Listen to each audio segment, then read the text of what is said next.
जय Hind everyone. Online coaching centre में आप सबका स्वागत है। मेरा नाम है चेतन प्रताप सिंह और हम आपके लिए लेके आते रहते हैं पॉलिटेक्निक प्लस जॉब से रिलेटेड सारी इन्फॉर्मेशन। हमारे चैनल के साथ जुड़े रहने के लिए चैनल को सब्सक्राइब कर लीजिए, प्लस बेल आइकन पर क्लिक कर दीजिए ताकि आप कोई भी नोटिफिकेशन मिस ना कर सकें। तो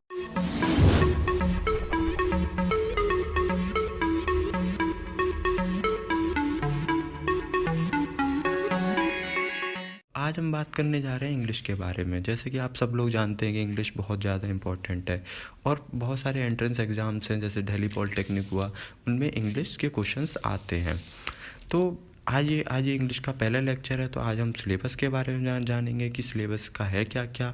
फिर इसके बाद हम अगली वीडियोस से नए बहुत सारे टॉपिक्स के ऊपर बात करेंगे। सिर्फ सिलेबस जानेंगे। तो अगर आपने कॉपी पेन नहीं लिया, अगर आपने कॉपी पेन लेके नहीं बैठे हैं तो आप कॉपी पेन लेके बैठिए और ये सारे सिलेबस उतार लीजिए। तो पहला अगर देखें तो पहले सिलेबस में है क्या क्या। तो पहले आता है कॉम्प्रीहेंशंस, फिर उसके बाद सीक्वेंस ऑफ सेंटेंसेस, फिर क्लोज टेस्ट, फिर उसके बाद आइटम्स एंड फ्रेजेस, फिर उसके बाद स्पॉटिंग एरर्स, फिर उसके बाद एंटोनिम्स एंड सिनोनिम्स, फिर उसके बाद वन वर्ड सब्स्टिट्यूशंस, फिर उसके बाद स्पेलिंग टेस्ट, फिर उसके बाद फिलर्स या फिर इसी से सेंटेंस कंप्लीशन भी बोलते हैं। फिर उसके बाद आता है सेंटेंस इम्प्रूवमेंट, फिर उसके बाद एक्टिव एंड पैसिव वॉइस। तो हम देखते हैं कॉम्प्रीहेंशंस है क्या। इसके अंदर क्या करना होता है कि आपको एक पैराग्राफ दे दिया जाएगा और फिर उस पैराग्राफ में से आपको जो आपके नीचे कुछ क्वेश्चंस पूछे जाएंगे। तो उन क्वेश्चंस का आंसर उस पैराग्राफ में होता है, आपको पैराग्राफ पढ़ना है। फिर उसमें से जो आपको क्वेश्चन पूछा जाए उसमें उसका आंसर आपको देना पड़ता है उस पैराग्राफ में से ही। फिर इसके बाद क्या आता है sequence of sentences. Sequence of sentences में क्या होता है कि आपको चार ऑप्शन दे दिए जाएंगे, इसमें से आपको एक मीनिंगफुल सेंटेंस बनाना होता है। अब जैसे मैंने एक एग्जांपल ले रखा है, तो इसमें क्या होगा, इसमें आपको चार ऑप्शन दे दिए। तो इसमें अगर हम देखें तो इसमें सही सेंटेंस, अगर मीनिंगफुल सेंटेंस बनाना हो तो हमें किस तरह से इन्हें लगाएं, किस तरह से हमें इन्हें सीरीज़ में लगाएं तो एक मीनिंगफुल सेंटेंस बने। तो इसका आंसर होगा QPSR। तो क्योंकि अगर हम देखें तो जैसे हम देखें कि many students from all over India appear in exams which are held on all India basis by different organisations. फिर इसके बाद आता है क्लोज टेस्ट। अब क्लोज टेस्ट में क्या होता है कि आपको एक सेंटेंस दे दिया जाएगा, सेंटेंस में आपको एक फिल इन द ब्लैंक्स दे दिया जाएगा, जैसे आप सामने देख भी रहे हैं। तो उस आपको पूरा क्वेश्चन पढ़ना है, उसके हिसाब से आपको उस फिलिंग आपको जो ब्लैंक है उसके अंदर एक सही वर्ड लिखना है आपको, क्या कि आप इसमें क्या आए ताकि पूरा सेंटेंस कंप्लीट हो जाए। अब जैसे अगर हम इस एग्जांपल को लें, today I went to dash and brought some bread and peanut butter. तो हम ब्रेड और पीनट बटर कहाँ से लेंगे, ऑब्वियसली बात है हम किसी शॉप से लेंगे, है ना। तो इसका आंसर क्या होगा, today I went to shop and brought some bread and peanut butter. फिर इसके बाद आता है items and phrases. Items phrases के अंदर क्या होता है कि आपको कोई भी एक फ्रेज दे दिया जाएगा, फिर उसका जैसे kill two birds with one stone, जैसे हम हिंदी में बोलते हैं एक तीर से दो निशाने, है ना। तो उसका मतलब क्या होता है कि हम किसी दो काम कर रहे हैं एक एफर्ट के साथ, एक सेम एफर्ट के साथ, है ना। अब जैसे दूसरा एग्जांपल लें, अ पीस ऑफ केक, मतलब इसका मतलब होता है एन इजी टास्क या फिर एन इजी जॉब, मतलब हम सरल तरीके से, आसान तरीके से कोई काम कर रहे हैं। फिर इसके बाद आता है स्पॉटिंग एरर्स। स्पॉटिंग एरर्स के अंदर क्या होता है कि आपको चार ऑप्शंस दे दिए जाएंगे, चार में से एक में किसी में गलती होगी और फिर और उसको आपको उस एरर को पहचानना है। और जैसे हम इसमें देखें तो इसमें आप देखें we discussed about the problem so thoroughly, इसमें अबाउट नहीं आएगा।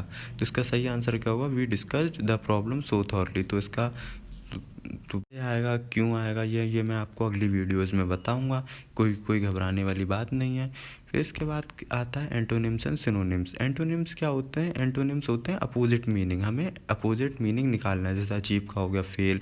और सिनोनिम्स के अंदर क्या होता है, हमें सिमिलर मीनिंग निकालना है, जैसे बेनिफिट का हो गया प्रॉफिट, रेवेन्यू, यील्ड। फिर इसके बाद आता है one word substitutions. One word substitutions के अंदर क्या होता है कि आपको कोई भी जैसे the study of ancient societies है, तो the study of ancient societies कौन करता है, आर्कियोलॉजी करती है ना, आर्कियोलॉजी आंसर है। तो ऐसे ही इसका एक वर्ड में आंसर देना है आपको। फिर इसके बाद आता है स्पेलिंग टेस्ट। स्पेलिंग टेस्ट के अंदर क्या होगा, आपको चार ऑप्शन दे दिए जाएंगे और एक एक आंसर आपका सही होगा। जैसे अगर हम देखें तो इसमें से डैमेज की स्पेलिंग किसकी सही है, ऑब्वियस सी बात है ए वाला, आप देख भी रहे हैं कि ए वाला जो है, ए वाले की स्पेलिंग सही है, तो इसका सही आंसर हो गया ए। फिर इसके बाद आता है फिलर्स। फिलर्स के अंदर क्या होता है कि आपको क्वेश्चन दे दिया जाएगा, उसके अंदर आपको फिल इन द ब्लैंक्स भरना होगा, आपको ब्लैंक दिया जाएगा, आपको जो 4 ऑप्शंस हैं उनमें से जो भी बेस्ट हो आपको उस आंसर में आपको वो पूरे सेंटेंस में आपको लिखना है।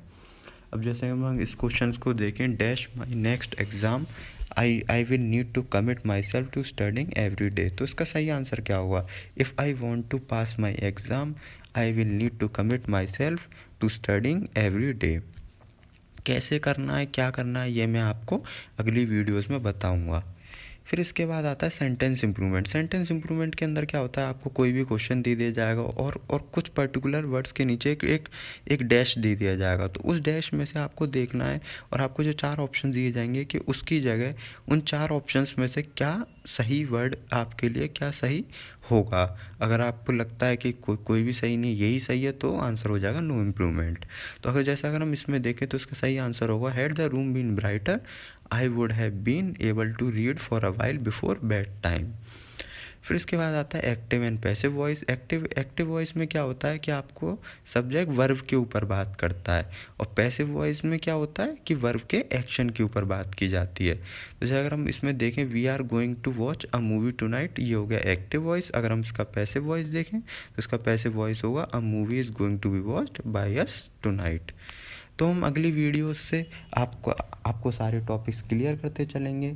हमारे साथ बने रहने के लिए इस वीडियो को लाइक कीजिए, शेयर कीजिए, प्लस सब्सक्राइब कीजिए। Thank you all.